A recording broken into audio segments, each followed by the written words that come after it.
은혜 받으시기를 바랍니다. 할렐루야. 오늘 이렇게 말씀을 짧게 나누고 또 동영상 하나 듣고 그렇게 마치는 걸로 하겠습니다. 오늘 무슨 날이죠?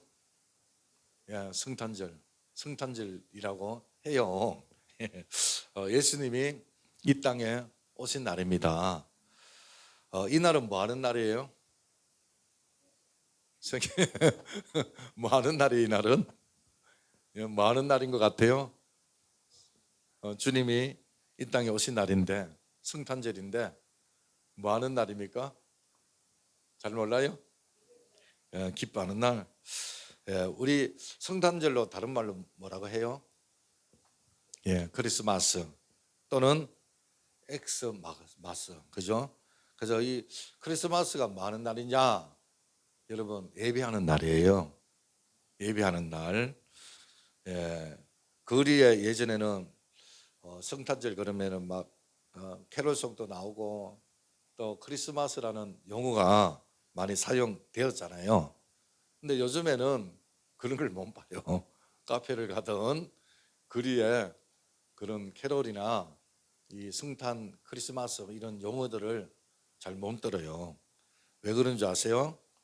공식적으로 사용을 못 하도록 돼 있어요. 왜냐하면은 종교 편향 때문에 그런 거거든요. 그래서 이 크리스마스를 다른 용어로 사용을 해요. 그게 뭐냐면은 홀리데이, 그 해피 홀리데이, 그 행복한 날이다. 그 성탄절을 다른 말로 바꿉니다. 해피 홀리데이라고. 그래서 뭐 행복한 날이고 즐거운 날이고 좋지요. 행복한 날이고 즐거운 날이니까. 근데 사실은 그게 아니거든요. 분명히 크리스마스는 예수님께 경배하는 날입니다. 예배드리는 날입니다.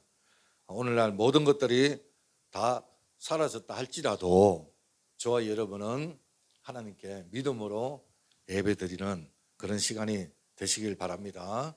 그래서 해피 홀리데이가 아니라 주님이 오신 날 성탄절, 크리스마스가 되기를 바랍니다.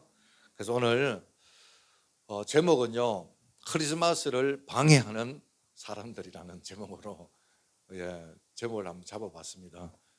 혹시 여러분 이런 제목 들어보셨어요? 크리스마스를 방해하는 사람들. 크리스마스를 방해하는 것들이 뭐가 있을까요? 그것은 무엇보다도 첫째로 스스로 왕하고자 하는, 왕이 되고자 하는 재성입니다. 왕이 되고자. 그러니까 자기가 중심인 거죠. 오늘 본문에 예수님이 태어날 때 동방으로부터 박사들이 왔다 그랬어요. 이 박사들은 이 별을 이제 박사니까 천체만원경 뭐 그때는 그런 게 없었죠. 그러나 이제 별을 뭐 연구하고 그런 박사들인 것 같아요. 근데 하루는 이상한 별이 나타난 거예요. 그래서 그 별을 보고 이 땅에 큰 인물이 날 것 같다, 그런 어떤 직감을 하게 되는 거예요. 그래서 이 박사들이 별의 인도함을 따라서 예루살렘까지 오게 된 거예요. 예루살렘까지. 근데 그 별이 예루살렘에 올 때 거의 다 왔는데 별이 사라지는 거예요. 갑자기 짠하고 사라지는 거예요. 그 별을 따라서 예루살렘까지 왔는데 갑자기 사라진 거예요.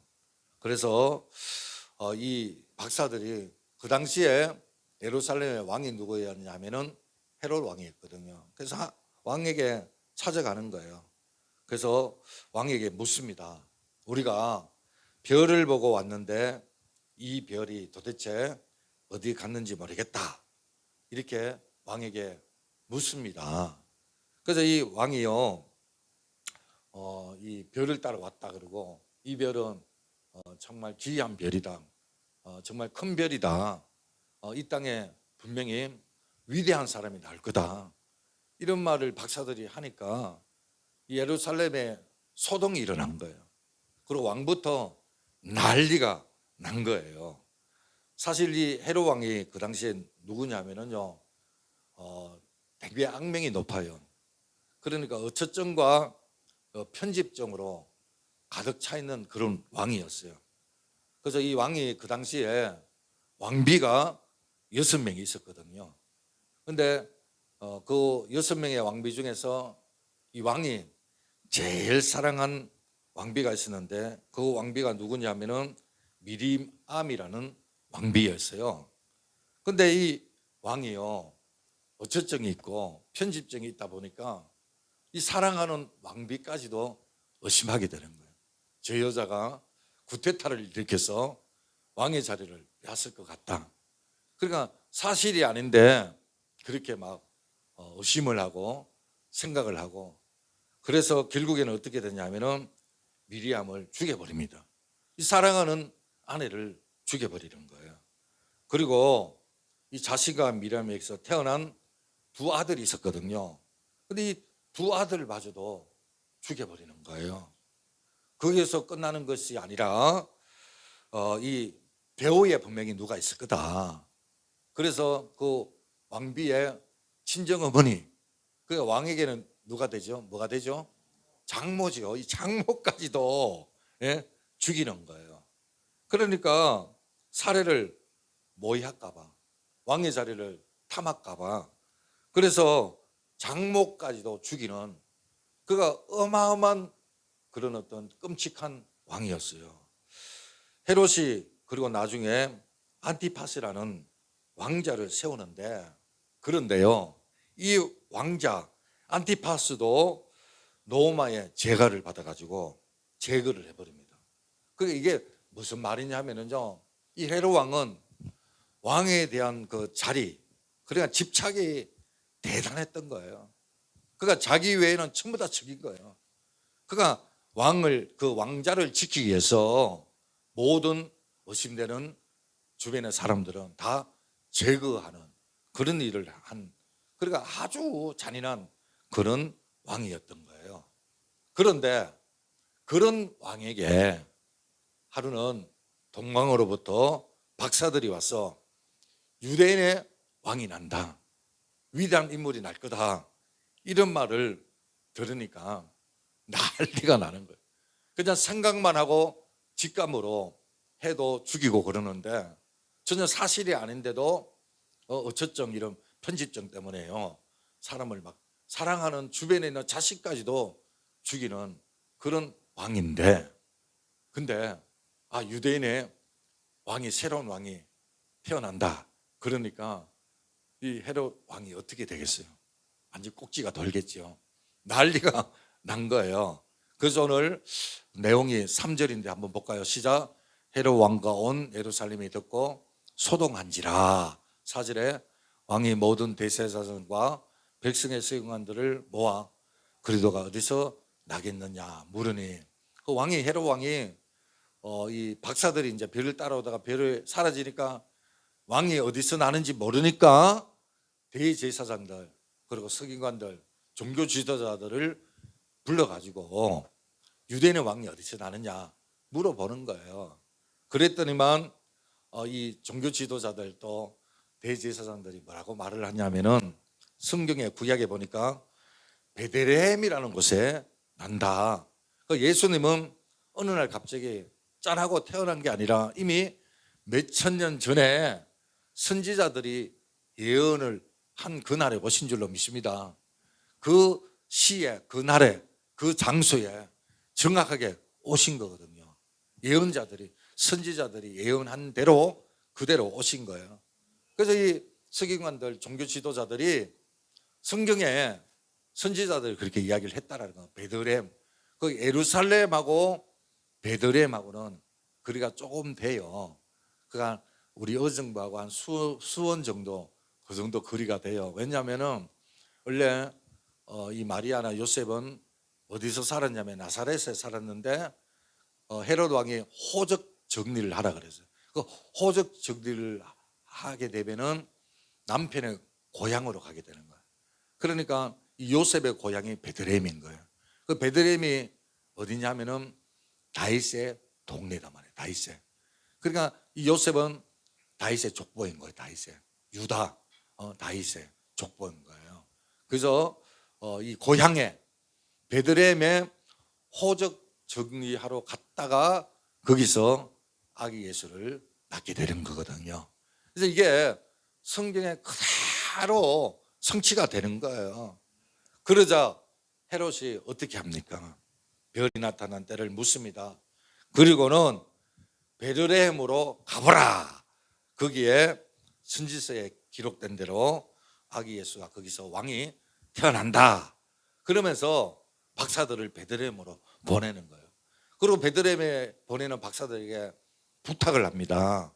가서 찾거든 돌아와서 내게 좀 알려주세요. 나도 경배를 하러 가겠습니다. 이 거짓말이죠. 죽이려고 하는 거예요. 그러니까 꼭 좀 알려달라고, 나도 경배를 할 테니까 알려달라고 하는 거예요. 자, 박사들이 이제 예루살렘 베들레헴을 향하여 갈 때 별이요 다시 나타나는 거예요. 사라졌던 별이 다시 나타나면서 그 별이 아기 예수께로 박사들을 인도하게 되는 거예요. 이 박사들이 너무너무 기뻐가지고 베들레헴에 가서 오신 왕께 오늘 성경에 보니까 한금과 유황과 몰약을 드리고 경배를 했다라고 이야기를 하는 거예요. 그리고 꿈에 헤롯에게 돌아가지 말라 천사가 지시를 하는 거예요. 그래서 이 박사들은 아기 예수를 경배하고 돌아갈 때 오히려 예루살렘으로 가는 것이 아니라 빙 둘러서 헤롯에게 가지 않고 가버린 거예요. 그냥 아무 말도 없이 그냥 돌아가 버린 거예요. 그랬을 때 헤롯 왕이 난리가 난 거예요. 그러면서 박사들이 올 때를 그 기점으로 해서 2살 이하의 남자아이들은 다 죽여라 선포를 하는, 음행을 내리는 거예요. 그 예루살렘 주변에 이 베들레헴뿐만 아니고 예루살렘 주변까지도 다 2살 아래로 된 아이들은 다 죽이라고 이렇게 명령을 하게 되는 거예요. 그래서 왕이 될 만한 기회가 있으면 모조리 다 초토화를 시키는 거예요. 그래서 이것도요 구약에 예언이 되었습니다. 핏소리가 날 것이다, 이런 예언의 소리가 있습니다. 그러니까 오직 헤롯 왕은 자기만이 왕이 돼야 되는 거예요. 자기만 예배의 대상이 돼야 되고, 자기만 높아져야 되고, 자기만 자랑이 돼야 되는 거예요. 여러분, 예배를 영어로 뭐라 그럽니까? 워십이다 그러잖아요. 그죠?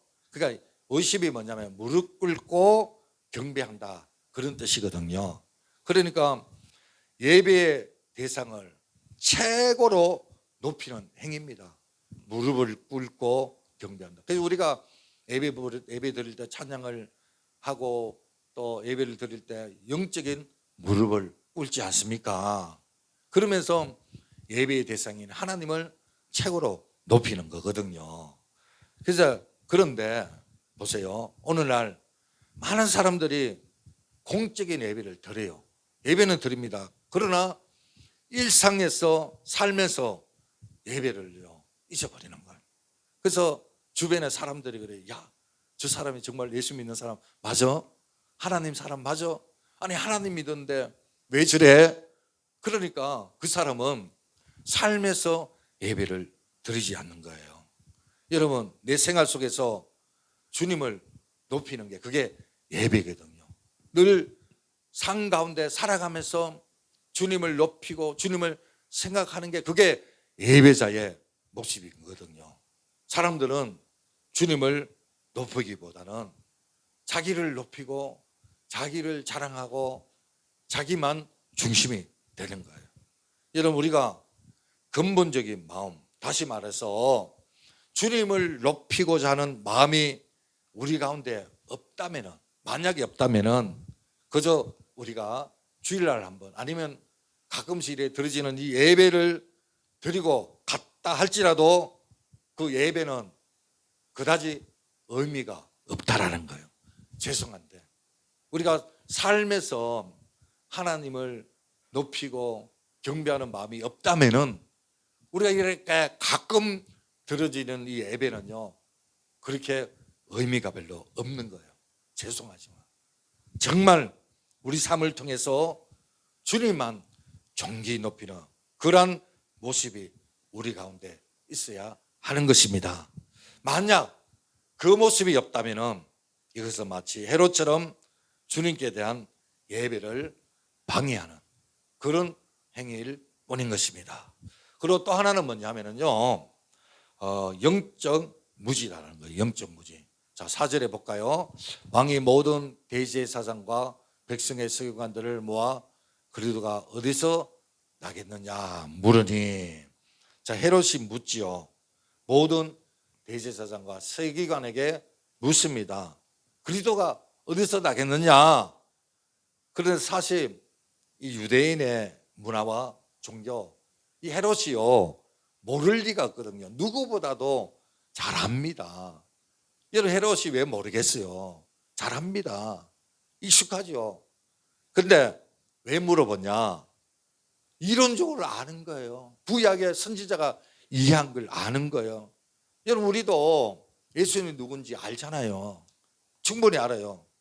근데 예수님이 메시아가 어디서 온 거 이미 알고 있으면서도 물어보는 게 뭡니까?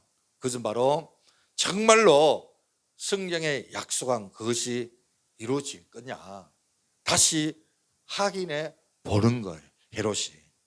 그러자 종교 지도자들이 뭐라고 이야기합니까? 헤롯에게 이야기하죠. 5절에 이 5절인데 5절 빠졌네. 자, 우리 성경의 5절 6절 보시고 베들레헴에서 이제 난다라고 이야기를 하잖아요. 자, 동방의 박사들은 헤롯으로부터 베들레헴이라는 이야기를 듣고 떠납니다. 근데 보세요. 이 박사들도 헤롯 이 종교 지도자로부터 베들레헴에 아기가 날 거다, 왕이 날 거다라는 소식을 듣고 베들레헴에 떠났는데, 자 보세요. 이 대제사장이나 서기관이나 또 뭐 헤롯 왕도 마찬가지지만 그 사실을 알고 있으면서도 안 가잖아요. 말만 하고 베들레헴에 날 거다 이렇게 말만 하고 알고 있으면서 가르쳐 주고 정작 자기네들은 베들레헴에 가지 않잖아요. 그렇잖아요. 메시아가 올 것을 뻔히 알면서도 알려주는데, 근데 박사들은 바로 가잖아요. 그 소식을 듣고 간단 말이에요. 경배하러 간단 말이에요. 여러분, 이 얘기가 뭐냐면요, 이들 속에 메시아가 어떻게, 아니 그 촌에 그 작은 그 베들레헴 같은 총동네에 예수 그리스도 왕이 나겠느냐 이거예요. 그러니까 유대 왕이 어떻게 나려면 적어도 예루살렘이나 수도 이런 데서 나야지 총구석에서 어떻게 왕이 나느냐, 말이 안 된다. 그러니까 기대를 안 하는 거예요. 보잘것없는 동네에 날 수가 없다는 거예요. 그 전혀 기대가 없는 거예요. 근데 하지만 하나님은요 예수님을 이 땅에 가장 비천한 모습으로 보낼 것이라고 이미 몇백 년, 몇천 년 전에 선지자를 통해서 예언을 했거든요. 이 사실이 이사야에 나옵니다. 이사야 선지자를 통해서 이사야 53장 2절에 나오는데 다 같이 한번 읽어볼까요? 시작. 그는 주 앞에서 자라나게 연한 순 같고 마른 땅에서 나온 뿌리 같아서 고운 모양도 없고 풍채도 없은 자 우리가 보기에 흑말 만한 아름다운 것이 없도다.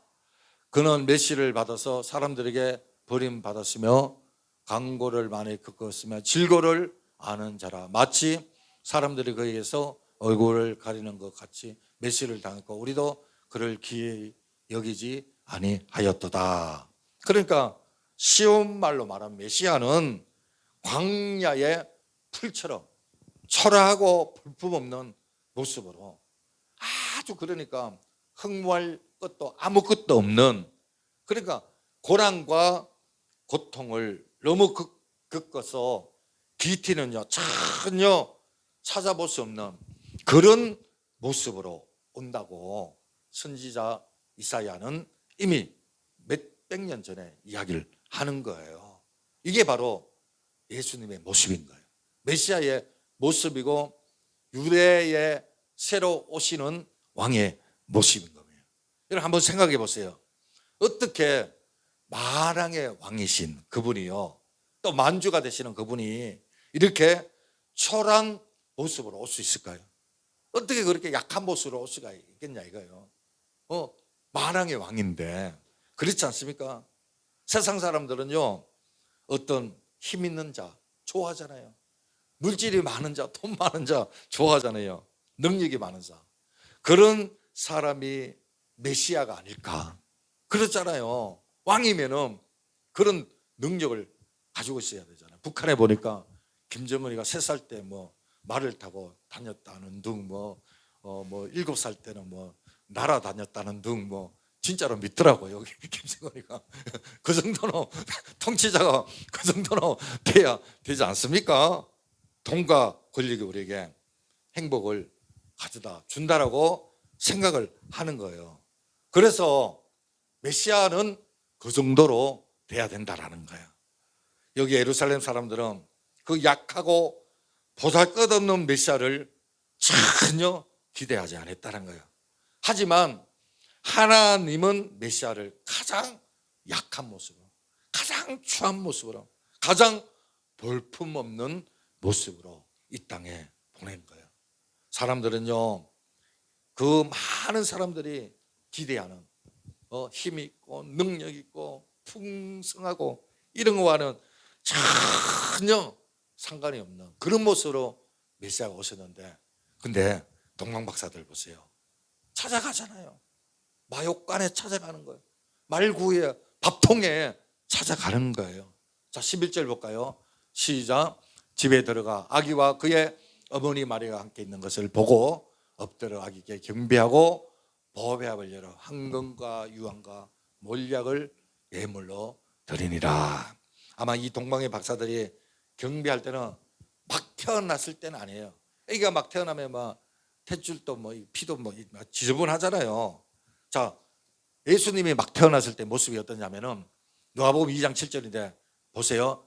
첫 아들을 낳아 강보로 사서 구유에 누웠으니 이는 영원에 있을 곳이 없음이더라. 이 성경에 나와요. 그러니까 예수님이 태어날 때 말 밥통에서 태어난 거예요. 예? 우리가 크리스마스 카드를 보면 또 이 뭐 이런 헌수막 이런 게 보면은요, 되게 경건하잖아요. 그렇잖아요. 정의롭고. 그런데 예수님이 태어났을 때는 그렇지가 않아요. 막 카드처럼요, 이렇게 막 경건하고 막 모양이 좋고 그런 모습이 전혀 낭만적이지가 않다라는 거예요. 왜 약간 생각해 보세요. 이 가축의 말 밥통인데 얼마나 지저분하겠어요. 그렇지 않겠습니까? 음식 찌꺼기가 남아있는데 그런 곳에 주님이 나신 거예요. 그러니까 사람들이 가까이 하기 싫어하는 거, 가까이 하기가 좀 거시기한 그곳에서 만왕의 왕이 나신 거예요. 그런데 예수님은 그런 자와 같은 거예요. 그런 모습으로 가장 낮은 모습으로 오신 거예요. 자, 그렇다면은 하늘의 왕께서 왜 이렇게 비참하고 가난하고 연약한 모습으로 오셨을까요? 여러분 그런 것을 생각해 본 적 있습니까? 이것이 바로 예수님이 이 땅에 오신 목적이기 때문이에요. 주님은요, 건강한 자를 위해서 오신 게 아니라 병든 자를 오셨다 그러고, 의인을 위해서 오신 것이 아니라 죄인을 위해서 오셨다 그랬거든요. 그렇잖아요. 여러분, 건강한 자에는 의사가 필요 없습니다. 병든 자에게 의사가 필요한 거예요. 의인에게는 예수님이 필요 없어요. 죄인이라고 고백하는 자에게 예수님이 필요한 거거든요. 구주가 필요한 거거든요. 이게 바로 낮고 낮은 모습, 천한 모습, 부품 없이 오신 예수님이 오신 목적인 거예요. 여러분, 인간의 재성은 자기를 높이고요, 자신만을 드러내기를 원하잖아요. 그러나 예수님은 그런 분이 아니었어요. 사람들 마음속에 내가 그야말로 저 좋은 집에 태어났으면, 내가 정말 가뭄이 있는 집에 부자로, 어제 TV 보니까요, 이 부자들, 세계 부자들 그 DNA를 있잖아요, 그거 받아가지고 뭐라 그럽니까, 임신하는 거, 그거 뭡니까, 그거 시험관 줄을 쓴대 지금. 그 부자들 그 DNA 그걸 받아가, 그 유성자, 그 누구냐 보니까 고학력자들이고 또 이렇게 뭐라 그럴까, 되게 이 명예가 있는 그런 사람들이 줄을 선다라는 거예요, 여자들이. 그러니까 부자의 DNA를 받고 싶어서, 유전자를 받고 싶어서. 그 사람들은 그런 거예요. 큰 집에, 좋은 집에, 부자의 집에, 가뭄이 있는 집에 좀 더 잘나고 인물이 좋고 그런 마음들이 가득한 거예요. 그렇지 않습니까, 사실? 그런데 예수님이 오신 이유는 세상의 힘이 아닌 하나님만이 왕이시며 주인이신 것을 인정하고 우리에게 참다운 자유를 주시기 위해서 오신 거예요. 이 땅에는 소망이 없다 이거. 이 땅에는 그 누구도 우리를 만족해 못한다는 거예요. 하나님만이 능력이라는 거예요. 하나님만이 영원한 기쁨을 주신다는 거예요. 할렐루야. 그것을 알리기 위해서 오신 거예요. 그래서 예수님의 이름에 대해서 마태복음 1장 21절에 아들을 낳으리니 이름을 예수라 하라. 이는 그가 자기 백성을 그들의 죄에서 구원할 자임이니라. 그렇게 말을 하는 거예요. 죄에서 자유케 된 사람만이 참되게 하나님께 예배할 수가 있는 거거든요. 내가 죄사함을 받았다, 내가 하나님의 은혜로 하나님의 자녀가 됐다. 그전에는 자기가 예배 대상이에요. 자기가 흠모할 대상이고 자기가 가장 좋아하는 대상이고 가장 사랑하는 대상이 자기였고 자기 중심이었고 또 돈이었어요. 여러분, 어떤 능력이었습니까? 성공하는 게 능력이었고 세상 힘이 능력이었고 잘 나가는 게 능력이었단 말이에요. 하지만 구원받은 사람들은요, 그게 능력이 아닌 거예요. 내가 사랑하는 게 세상에 있는 것들이 아닌 거예요. 주님인 거예요. 하나님인 거예요. 할렐루야. 그러면서 오직 내 삶의 전부는 예수님입니다 라고 고백을 하는 거예요. 그런 사람이 하나님 앞에 영혼의 무릎을 꿇고 예배를 드리게 되는 거예요. 왜? 그분만을 높이기 때문에, 그분만이 높임을 받아야 되기 때문에. 아멘. 사람들은요, 그것을 생각하지 않고 자신을 스스로 높이는 거예요. 거기에 불행이 있는 거예요. 오실 때만 약한 자로 오신 것이 아니라 우리 주님은 돌아가실 때도 십자가에 죽었지 않습니까? 비참하게 죽었어요. 여러분, 이것은 믿는 사람과 믿지 않는 사람이 바로 차이점이 그건 거예요. 고린도전서 1장 18절 볼까요? 십자가의 도가 멸망하는 자에게는 미련한 것이요 구원을 받는 우리에게는 하나님의 능력이 된다. 자, 십자가는 일반적으로 사람들이 생각할 때 정말 저주받고 정말 이 세상에서는 있어서는 안 될 비참한 처형 도구가 바로 십자가거든요. 그런데 그런 십자가에 예수님이 돌아가신 거예요. 그러나 구원받은 사람에게는요, 이게요 능력이 된다 그랬어요. 이게 하나님의 능력이 된다 그랬어요. 믿지 않는 사람에게는 이것이 미련한 것처럼 보이지만 믿는 자에게는 이것이 바로 능력이 되는 줄로 믿습니다. 그래서 우리는 예배의 대상이 바꾸어져야 되는 거예요. 세상이 아닌 거예요. 돈이 아닌 거예요. 물질이 아닌 거예요. 보이는 게 아닌 거예요. 내 자신이 아닌 거예요. 예배의 대상은 오로지 하나님인 줄로 믿습니다. 내가 부족하지만, 내가 연약하지만, 여러분, 그 모든 능력은 십자가로부터 온다. 하나님으로부터 온다라는 것을 아는 거예요. 그래서 여러분, 내가 성공하고 못하고가 아니에요. 내가 잘나고 못 나가고 그게 중요한 게 아니에요. 승진하고 승진 안 하고 내가 큰 집에 사고 작은 집 사고 그게 중요한 거예요. 하나님만이 찬양을 받아야 되는 것. 이것이 바로 진짜 예배자의 모습이고 참 예배자의 모습인 줄로 믿습니다. 그 모습을 보여준 사람이 욥이잖아요. 그런 하루아침에 동방의 부자였고 의인이었는데 하루아침에 모든 걸 다 잊어버리잖아요. 그럼에도 불구하고 무슨 고백을 합니까? 주신 자도 여호와시요 취하신 자도 여호와시니 여호와의 이름이 찬양을 받을지어다. 그런 고백을 하는 거예요. 하루아침에 모든 걸 다 잊어버렸지만 오로지 하나님과 영광을 돌리는 거예요. 자, 이런 찬양과 예배는 하나님을 알지 못하는 사람은 결코 할 수가 없잖아요. 사랑하는 여러분, 오늘 우리 시대 갈수록 예배를 방해하는 것들이 점점점 더 많아지고 있습니다. 그리고 사람들이 경배를 받으려고 합니다. 예배도요, 사람 중심으로 예배를 드리려고 하는 거예요. 또 여러 사건을 통하여 예배하지 못하도록 방해하는 것들이 얼마나 많습니까?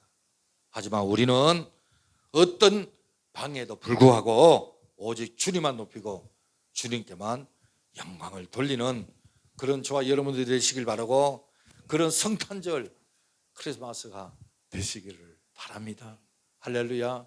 주님이 오셨습니다. 우리를 구원하게 오셨습니다. 우리에게 행복을 주시고 우리에게 가장 좋은 것을 주시기 위해서 그분이 오셨습니다. 여러분, 그분을 믿으시길 바랍니다. 그분을 찬양하시길 바랍니다.